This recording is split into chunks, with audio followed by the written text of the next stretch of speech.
So I am now delighted to hand over to our first speaker, Cathy White. Thank you, Fraser. Hopefully you can all hear me. So I'm going to talk about quantum technologies and quantum technologies at BT. Let's start by just thinking a little bit about the quantum weirdness that underpins quantum technologies. And I think the first question that physicists actually debated and pondered was this question of what is light? Is it a wave? Is it a particle? And as many of you who've studied physics at some level will know, there is evidence for both. Light certainly has wave-like properties such as interference and diffraction, but on the other hand, when you have very low levels of illumination, you can detect individual particles of light within a wave-like diffraction pattern, for example, as the photo illustrates. So, moving on, what are the quantum technology opportunities in this new millennia? Ultra-sensitive sensors is one of them, and we'll hear a lot more from Kai later about some of the amazing sensors for electric fields, gravitational sensors, sensors for light, clocks and timing. We're going to hear from Marco about that. And I'm going to talk right now a little bit about something called quantum information technology, which is where we take the quantum properties and we develop something called a qubit. And that can be applied in many different applications, computing and communications being the prime. Quantum information technology, so comparing it with classical information technology, well, if we think about both classical computers and classical comms, we work with binary bits. So it's typically a 0 or 1. You could have you could have a 3-level bit system, but it would be reducible to a 2-level bit system. And quantum technology takes that one step further. Quantum information technology relies on something called a qubit. Now, a quantum bit is still a 2-state system, but instead of simply being in one state or the other, the system can be in any superposition, any linear superposition to within a normalization factor of both the 0 and the 1 states. So any physicists in the audience will notice that I haven't correctly normalized my superposition state there because you actually need the parameters to have a squared sum of 1, but effectively you can have any ratio of the 0 and the 1 making up your quantum state. Now you can't measure it in that general superposition. When you measure it, you will measure one of the outcomes that's compatible with the way that you're measuring. So you'll either get a 0 or a 1 in the basis that you're using, but the probability will depend on those parameters and how much it's weighted towards one or the other.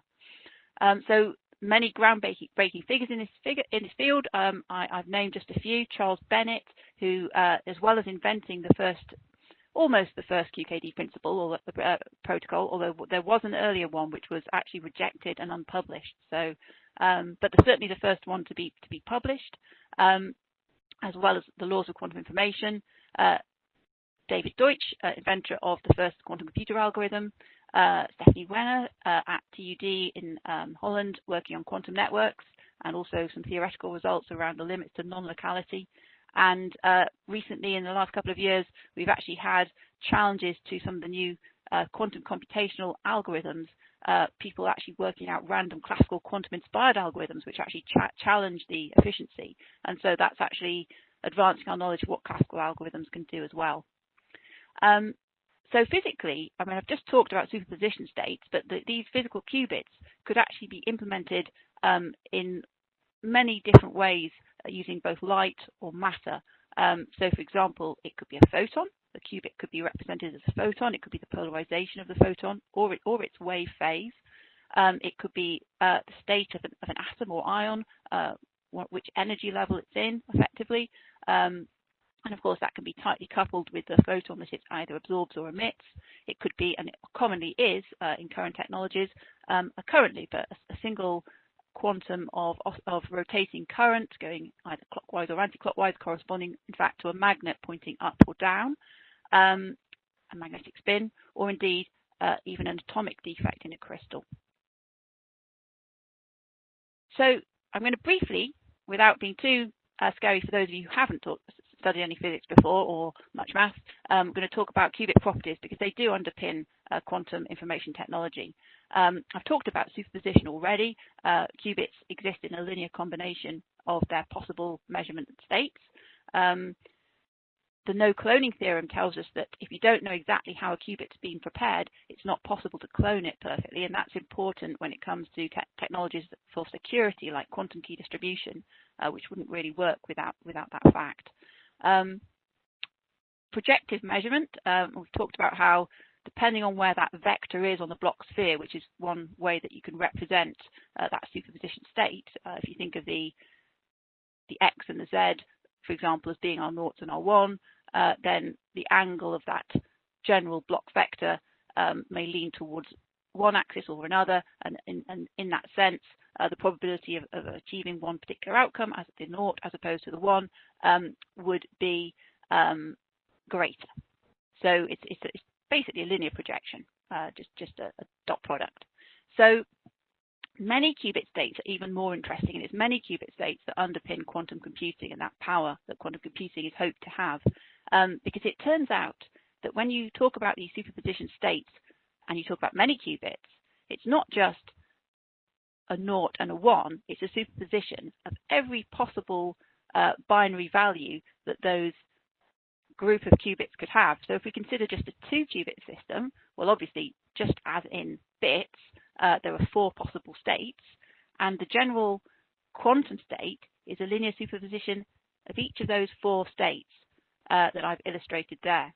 And in general, if you've got n qubits, that means that you've got 2 to the n parameters in your vector describing your many qubit space, and that's a much higher complexity, number of degrees of freedom we would call it, than you would get just using classical bits, many classical bits, and it's that power that quantum computing hopes to exploit. And then the question of entanglement, which is actually inherent in any general many qubit state. It's only very special many qubit states that are not entangled. So a pure entangled state, which is illustrated there, is one in which basically, if we set A and D to 0 in the example above, and then B equals C, then you're basically saying that we know that these 2 qubits are in opposite states. One of them is 0 or one of them is 1. You can't say which is which. They are both in a combination of 0, 1 and 1, 0, if you like. And when you measure 1, then you collapse the wave function, according to the Copenhagen interpretation at least, and then both qubits will have a deterministic outcome. They will collapse into, for example, 0, 1, or equally probabilistically, 1, 0. And this is true even if the qubits are measured at the time that you measure 1, and this suggests a sort of instantaneous, non-local collapse of the wave function, which is one of the things that Einstein, for example, in the EPR experiment had so much trouble with believing and liking. So just a little bit of an aside to talk about cryptography in general. Cryptography has a long history, and that illustration at the bottom at the page there is actually a cipher made by Edward Elgar, the musician. It's never been really satisfactorily cracked, and he was writing to his friend Dorabella. We don't know what he was telling her, but basically he used symbols to replace the letters of his message. And he loved codes, and he wrote codes in his music as well. So if you love cryptography, read about Elgar and cryptography. It's very amusing.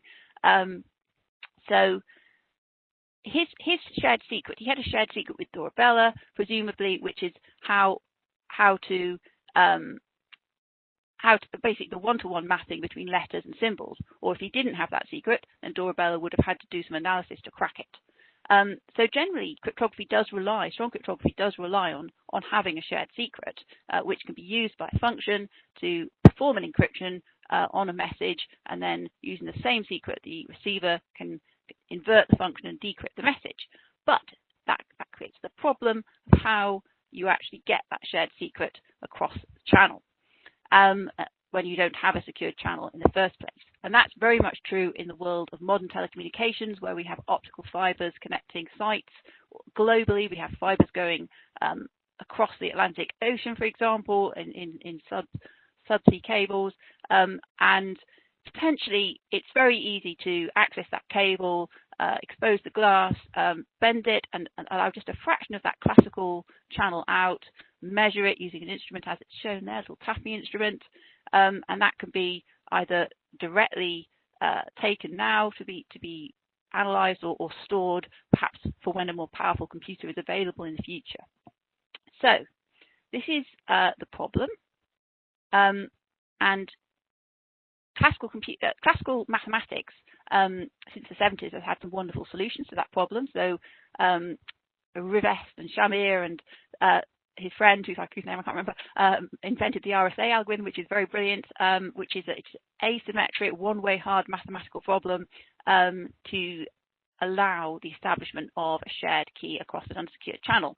Diffie-Hellman is a related protocol, but unfortunately Peter Shaw then came along and invented a quantum algorithm which actually allows you to reverse engineer and crack all of the existing asymmetric algorithms for solving this problem of getting the initial key across an unsecured channel. So quantum computing, in fact, creates a new problem and a new opportunity for a technology that would allow secure distribution of keys in a way that quantum computers could never break. And so the idea of quantum key distribution is to just use that idea of projective probabilistic measurement that we discussed, which is one of the properties of the qubit. And the idea is that whenever the receiver, so the eavesdropper, measures, they will actually basically affect the state of the qubit. They can't clone it. They don't know exactly how to measure it because they don't know in which basis it has been prepared. So although there are rather different protocols for achieving this, for example, coherent one-way protocol is very different from BB84. They all have the same principle, which is that the receiver disturbs those qubits, which are very sensitive, and creates a sort of error signature, which can be detected when Alice and Bob compare their statistics.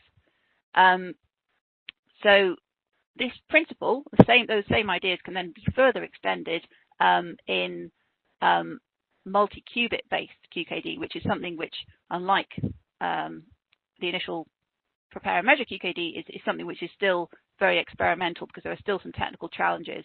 But this would allow us to overcome the range limitations of existing prepare and measure QKD, because you can actually do very clever things like entanglement swapping to actually, in principle, carry that quantum signal over indefinite distance using untrusted nodes.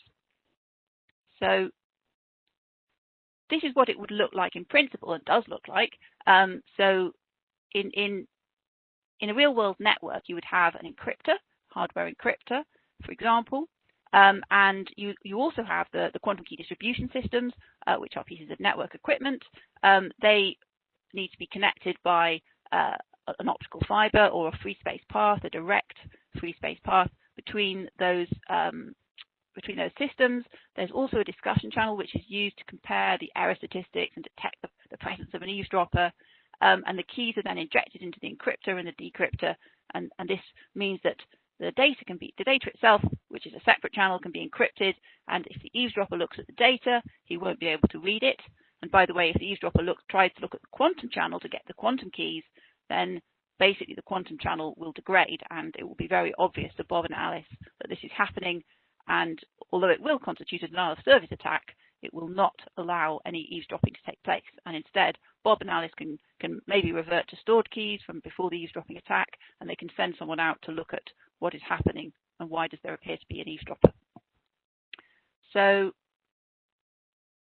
there's enormous global activity and a lot of activity in the UK, led by Tim Spiller, who we're lucky enough to have talking to us later in the forum.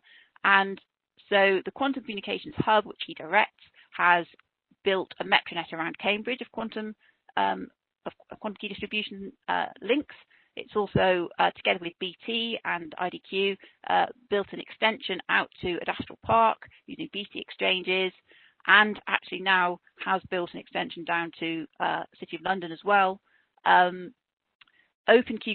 is a project that's happening now, not quite as advanced as the UK program, but very ambitious, aiming to build a pan-European QKD research network. And there are enormous global projects. There's a Moscow 800-kilometer link. There's a Beijing 3,000-kilometer link. There's a huge MetroNet in Japan, work going on in the US and Canada and South Korea as well. But one of the most exciting pieces of news that came out, I think, was in 2017 when China's MySeer satellite announced a multi-qubit QKD system. And this was actually from satellite. And that joined together two locations within China on Earth that were separated by 1,200 kilometers, a pretty significant distance to be distributing two entangled photons from space, and just opening up, the vision for what is possible with satellite QKD and secure communications, and also really quashing people who've said that satellite QKD wouldn't be possible. Although the key rates with the entanglement version was, relatively low at this stage. But very, very, very exciting news. QKD standards are in development. We have an ISO standard. I know BT people on the call will like to see that. And I don't have much time left. I'm going to hand over to Marco in a minute. But quantum computing is another huge area that is, a huge part of quantum information technology, and the opportunities there in, for example, machine learning and AI, network optimization, chemical design. These are niche but very, very important sort of mathematical coprocessor applications, all harnessing that quantum dynamics of the many qubit states. So I think with that, I've spoken more than enough. I'm going to take you back to our original question about what is light and hand over to my colleague, Dr. Marco Menchetti.